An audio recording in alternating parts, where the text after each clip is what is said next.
अभी मैं देख रहा था जो प्रेस रिलीज जारी की और उन्होंने कहा जी कि डॉक्टर जयशंकर और जो सऊदी काउंटर पार्ट हैं वो political security social cultural cooperation पे बात करेंगे। आप कंपेयर करके देख लें, शेख रशीद हर दौर में सऊदी अरब में जाते रहे। दो चीजों में आपकी इंटरेस्ट है, ये कि आपको पर्सनल प्रोटोकॉल कितना मिला और आपको तोहफे कितने मिले। आप देखें जो प्रोटोकॉल इस वक्त तक इंडियन लीडरशिप को मिला, मनमोहन और नरेंद्र मोदी की देख लें। मनमोहन सिंह ने जो है वो सऊदी पार्लियामेंट से खिताब किया था, जो कि एक रेयर अपॉर्चुनिटी है। पाकिस्तान के ये जो मुस्लिम हुक्मरान वो सोच भी नहीं सकते कि उनको पार्लियामेंट के सामने से भी गुजरने देगा। ये हमने कई दफा देखा कि ये अगर इनके एयरपोर्ट पे कोई आ जाए, कोई दूसरे तीसरे दर्जे की लीडरशिप, तो इसी पे कनात बल्कि खुशी का इजहार करते हैं। अच्छा, वहाँ तो चलिए कतर में यूएई में तो चलो हर बातें वो करते हैं, लेकिन इधर पाकिस्तान और अफगानिस्तान के बॉर्डर पे बहुत टेंशन है। ये जो कश्मीर इशू है, ये तो फिर इसका मतलब है कि मुस्लिम वर्ल्ड तो बैक ट्रैक कर गई इसके ऊपर फॉरएवर। ये तो मशहूर है इनका इनग्रेटिट्यूड। तो ये एहसान फरामोशी फिर है इसका मतलब। तीसरी चीज, इंडिया को सीपैक से कोई प्रॉब्लम नहीं है। हमारी प्रॉब्लम जो है वो गिलगित बाल्टिस्तान की है, हमारी प्रॉब्लम जो है वो पीओके की है। ये मैं आपको क्लियरली बता दूं, अब ओआईसी का नेक्स्ट चैलेंज अगर कोई होगा पाकिस्तान को, वो ये होगा कि वहाँ पे इंडिया को जो है वो मेंबरशिप दी जाए या ना, और जिसमें मैं समझता हूँ कि ये चांसेस बड़े हद तक जो है अब इंडिया के हक में। प्रेस रिलीज जारी की जो एक्सटर्नल अफेयर्स मिनिस्ट्री है इंडिया की, उन्होंने कहा जी कि डॉक्टर जयशंकर और जो सऊदी काउंटर पार्ट हैं वो political security social cultural cooperation पे बात करेंगे। डॉक्टर जयशंकर जो हैं इंडिया के जो मिनिस्ट्री ऑफ एक्सटर्नल अफेयर्स के हेड हैं, वो सऊदी अरब पहुंचे हुए हैं और ये उनका पहला विजिट है as a external affairs minister of India. पर इस सब मैंने ये चीज नोट की है कि इंडिया जो है वो जहां पे भी जाता है वो एक strategic partnership basis of develop करता है। मतलब उनका जो रिलेशनशिप पर्सनालिटी पे बेस नहीं करती, वो बेस करती है वो जो रूल्स रेगुलेशन अदारे बनाना उस पे है। पाकिस्तान का यहाँ पे कि जो इंडिविजुअल जाता है वही सारा कुछ फाइनल कर आता है। तो ये हमें क्या करना होगा कि हमारा जो रिलेशनशिप है वो एक इंस्टीट्यूशनलाइज्ड मैकेनिज्म के जरिए हो। देखें, इंस्टीट्यूशनलाइज्ड रिलेशनशिप के लिए इंस्टीट्यूशन होना जरूरी है। पहली बात यह है कि आपका हर आदमी जो है तो उनका मसला ये है कि वो कभी इस तरह की डिमांड ही नहीं करते जिससे मुल्क को फायदा हो। आप मुझे जरा एक उठा के दिखा लें कि ये एमओयू इन्होंने या कोई इस तरह का कोई सरकारी कोई बात किसी से की हो सिवाय इसके कि मुझे ऊपर वाले छत पे जाने दिया जाए, मेरे लिए काबा का दरवाजा खुल गया, और यही आपके लिए बहुत बड़ा फख्र बन जाता है, क्योंकि ये मेरे तेरे का मसला है कि मेरे लिए ये है। पाकिस्तान उसमें काउंट नहीं करता। दो चीजों में आपकी इंटरेस्ट है, ये कि आपको पर्सनल प्रोटोकॉल कितना मिला और आपको तोहफे कितने मिले। आप देखें जो प्रोटोकॉल इस वक्त तक इंडियन लीडरशिप को मिला, मनमोहन और नरेंद्र मोदी की देख लें। मनमोहन सिंह ने जो है वो सऊदी पार्लियामेंट से खिताब किया था, जो कि एक रेयर अपॉर्चुनिटी है।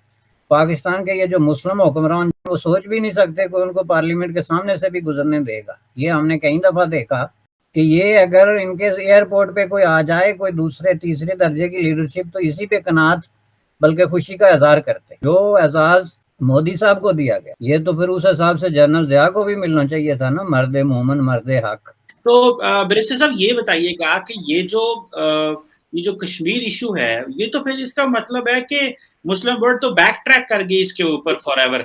जो कॉन्स्टिट्यूशनल तब्दीलियां आई उस पर भी कोई नहीं बोले, ओआईसी के ऊपर भी उन्होंने इसको कंट्रोल कर लिया। तो ये पाकिस्तान को फिर क्या खामोश हो जाना चाहिए या कि उम्मीद रखनी चाहिए कि जब कभी हालात बेहतर हुए तो जो ओआईसी दोबारा जो है वो हमारे हक में बोलेगी?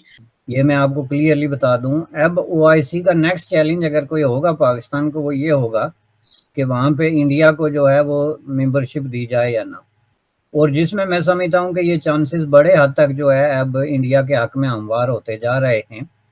रहा सवाल कश्मीर का, तो इसमें मैं आपको एक बात क्लियर कर दूं, जो मेरा ख्याल, उसमें ओआईसी से पहले पाकिस्तान ने खामोशी इख्तियार की।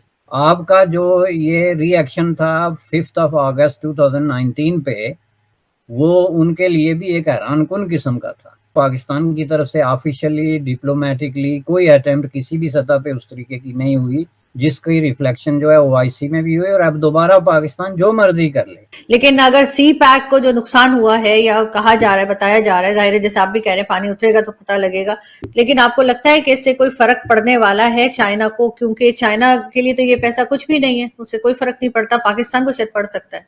आरजू जी, ऐसा है कि ये कहना कि चाइना के लिए पैसा कुछ भी नहीं, ऐसा नहीं है। चाइना की इकोनॉमी को मार पड़ रही है। चाइना सिर्फ एक जगह थोड़ा ना खर्च कर रहा है, चाइना तो हजारों जगह खर्च कर रहा है।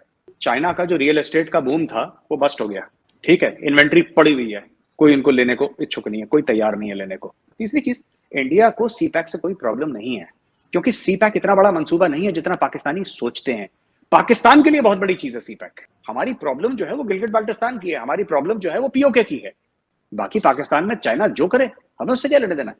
तो जो अफगान क्रिकेट शायकीन थे उनमें बहुत गम और गुस्सा नजर आया और स्टेडियम में उन्होंने तोड़फोड़ भी की, कुर्सियां उठाकर पाकिस्तानी शायकीन पर मारी, बदतमीजी और इस किस्म के वाकयात जो थे वो देखने में आए। ये क्यों हुआ, इस पर बड़ा रिएक्शन भी आया सोशल मीडिया पर। हिलाली साहब, क्या आपको नजर आता है स्पोर्ट्समैनशिप की कमी है? जितना पाकिस्तान ने अफगानियों के लिए किया है, अफगान खासतौर वो जो भागे रहे हैं उधर से, उनको हमने क्या नहीं दिया है भाई? उनको हमने अपने मुल्क में आने दिया और सेटल करने दिया। ये है अगर कसूर तो अफगानियों का है, हमने कभी ऐसी चीज पे पहल नहीं की है। ये तो मशहूर है इनका इनग्रेटिट्यूड। वो कहते हैं कि ज्यादातर जो यूएई ने फिर जब एक इंक्वायरी की और लोगों को पकड़ा जो ये गुंडागर्दी कर रहे थे उस मैच पे, ये बात निकली कि वो ज्यादातर उनके पास, अफगान के पास पाकिस्तानी पासपोर्ट थे। For God sake kick them out. ये कब तक आप बर्दाश्त करेंगे भाई? जैसे लाली साहब कह रहे थे, हमने तो हमेशा हर मुश्किल में उनकी मदद की है, उनकी की हुई भुगत तो हम